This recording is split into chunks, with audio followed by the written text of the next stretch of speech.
आतंकवादी और underworld don Dawood Ibrahim अब अपनी अंतिम सांसें गिनता है। उसे कराची के अस्पताल में एडमिट कराया गया है। खबर है कि दाऊद को जहर दिया गया। किसी करीबी ने ही इस घटना को अंजाम दिया है। दाऊद मुंबई धमाकों को अंजाम देने के बाद परिवार समेत भारत छोड़कर दुबई भाग गया था। दाऊद ने 1993 में मुंबई बम विस्फोटों और 26/11 जैसे आतंकवादी हमलों को अंजाम दिया। दुबई के बाद दाऊद पाकिस्तान पहुंचा था और वहां कराची, इस्लामाबाद समेत 9 जगहों पर उसके ठिकाने हैं।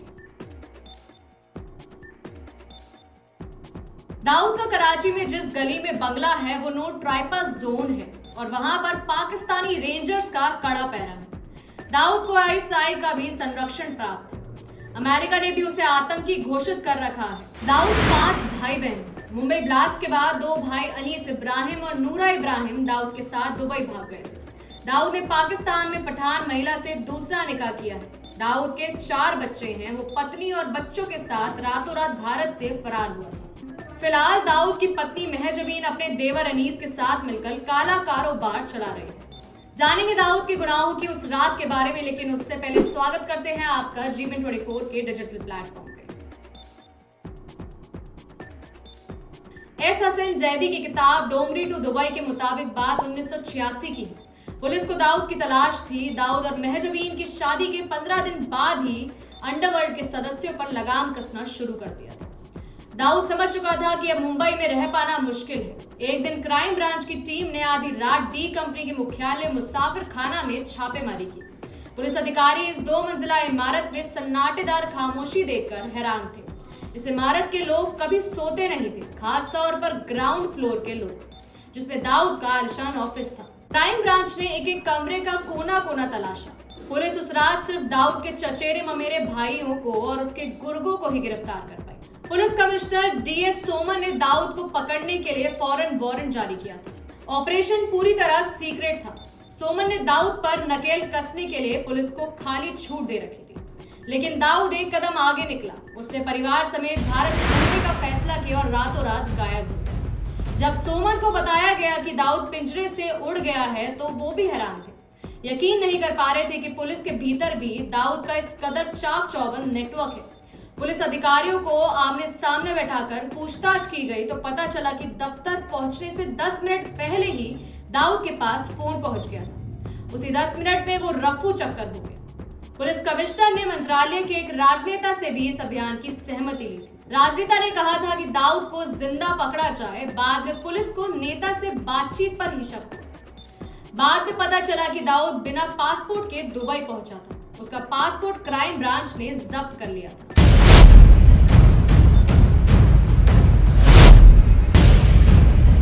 6 दिसंबर 1992 को हिंदूवादी संगठनों के एक हुजूम ने अयोध्या में एक मस्जिद बाबरी ढांचे को गिरा दिया। देश में तनाव का माहौल बन गया। ये मस्जिद 1853 से विवादों में थी। देश भर में दंगे भड़के। मुंबई की सड़कों पर भी हिंसक विरोध प्रदर्शन हुए। पाकिस्तान की आईएसआई ने बदला लेने का प्लान बनाया और अपने तमाम हाकिम को काम पर लगा दिया। आईएसआई ने दाऊद इब्राहिम, अनीस इब्राहिम, मोहम्मद दोसा, टाइगर मेमन और ताहिर मर्चेंट समेत यूरोप में बसे कई दूसरे मुसलमानों सरगनाओं को जुटाया।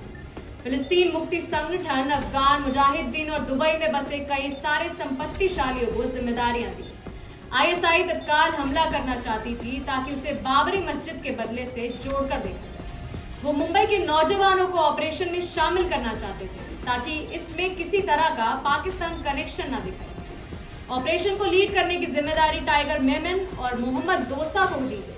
मेमन जानता था कि वो दाऊद की सहमति के बिना इस पूरे ऑपरेशन को अंजाम नहीं दे पाए। नतीजन हड़बड़ी में कुछ और बैठकें बुलाई गई। इधर छोटा राजन को लेकर भी बेरुखी बरती जा रही थी। छोटा राजन ने देखा कि दाऊद इन बैठकों में घंटों कमरे में बंद रहता है। शकील भी मौजूद रहता है।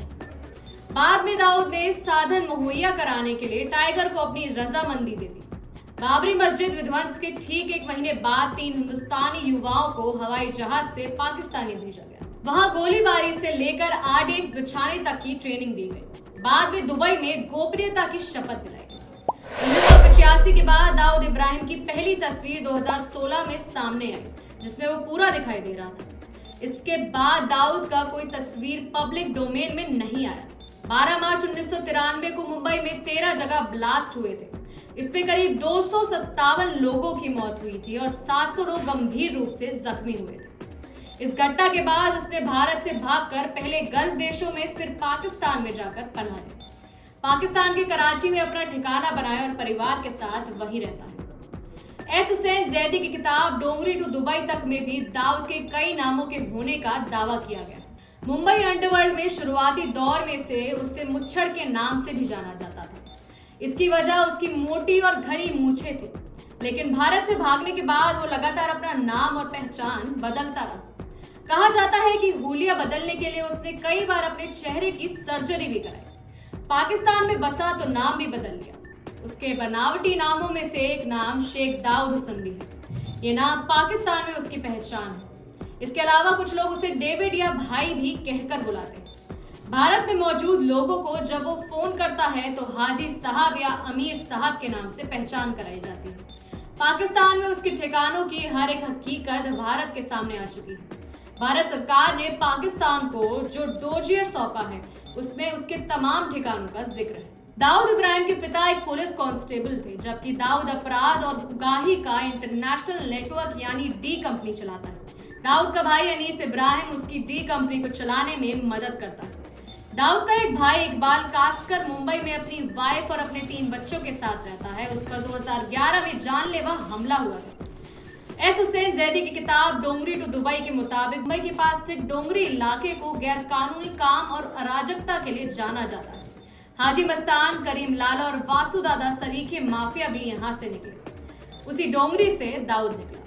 दाऊद इब्राहिम कास्कर का जन्म 1955 में मुंबई में हुआ था। उसकी परवरिश मध्य मुंबई की एक झुग्गी बस्ती डोंगरी में हुई। दाऊद कम उम्र से ही चोरी, डकैती और धोखाधड़ी में शामिल हो गया। 1993 बम ब्लास्ट में उसे मुख्य आरोपी बनाया गया। तब वो पाकिस्तान की कराची में बैठकर मुंबई के अंडरवर्ल्ड पर राज करता। ब्लास्ट के बाद दाऊद सीधे केंद्रीय एजेंसियों के रडार पर आ गया। साल 1981 में दाऊद इब्राहिम और उसके भाई शब्बीर को एक गैस स्टेशन में घेर लिया गया था। इस दौरान शब्बीर मारा गया था, दाऊद भाग गया था। 3 साल के अंतराल के बाद साल 1984 में दाऊद ने अपने भाई शब्बीर की हत्या में शामिल तीनों हमलावरों को मार डाला था। अभी के लिए बस इतना ही। ऐसी तमाम जानकारियों के लिए बने रहिए हमारे साथ और देखते रहिए GV24 का डिजिटल प्लेटफॉर्म।